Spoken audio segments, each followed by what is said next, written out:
back, the International Dyno Authority. Today we have a special edition because we have a 1967 C10 Chevrolet pickup truck.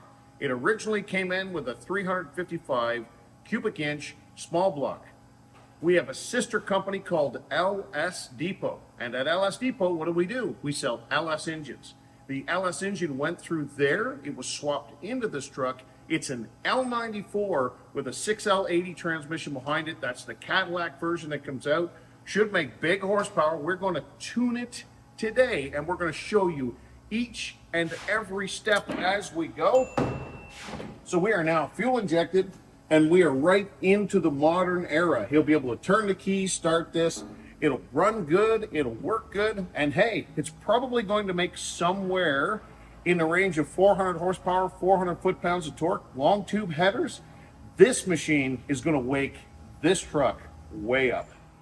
Okay, the owner of this 1970 C10 Chevrolet has done a swap. He's put one of our LS engines from LS Depot into this truck.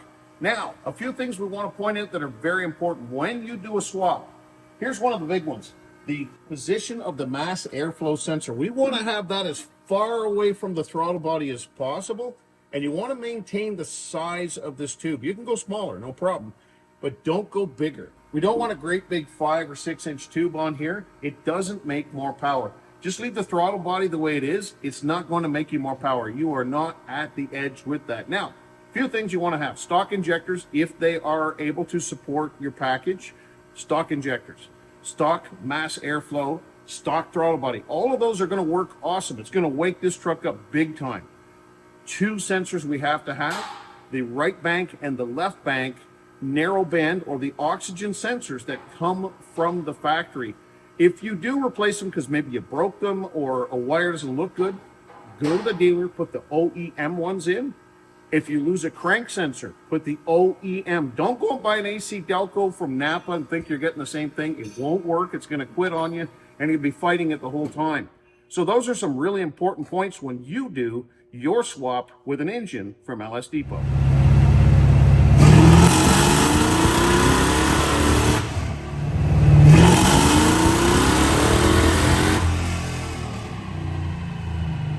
Wally's been working on this for just about an hour. We've gone through 2 passes, just basically pulling data, but at this point, we have an aftermarket mass airflow sensor, and it's in a fairly large circumference pipe, which means there's a lot of volume until you get some speed coming out of the engine. Now, it's a big engine, 367 cubic inches, so lots of cubic inch there, but you need to have some volume coming by the mass airflow sensor. So he is doing what's called the low speed air modeling. Stock cam, but we've changed enough with the air filter and the mass airflow, and the piping has to get that correct. Not making any power yet, but we're going to go there pretty soon.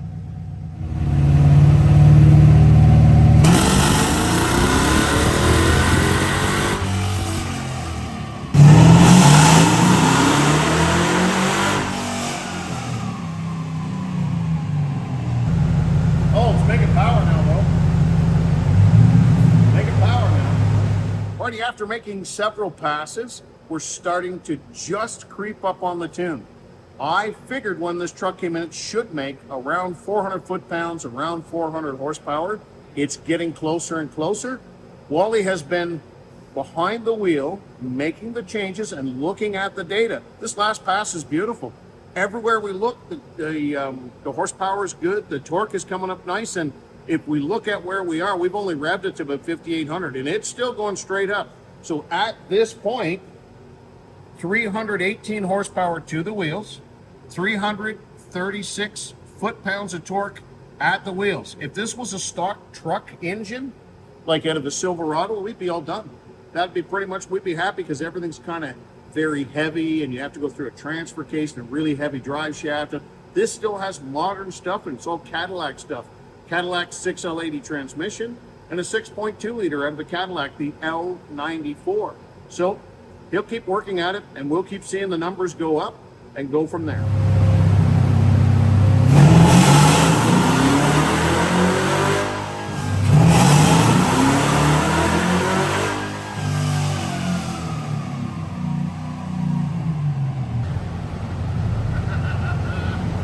go. There we go.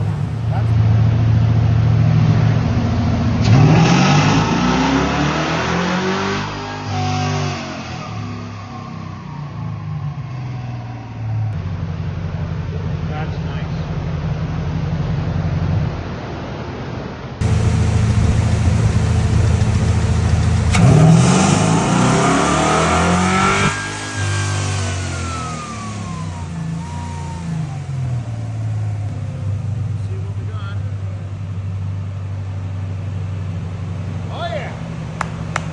That's nice.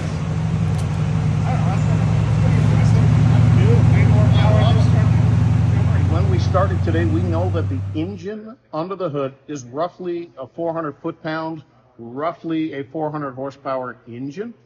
Wally decided at about 3/4 of the way through that he did not like the drive shaft speed, and he wanted to run it in third gear instead of fourth gear and not rev it out too much, because basically the only danger in doing this type of dyno testing is your drive shaft speed. You don't want to get it too fast. You get this thing going 130 mile an hour, and guess what?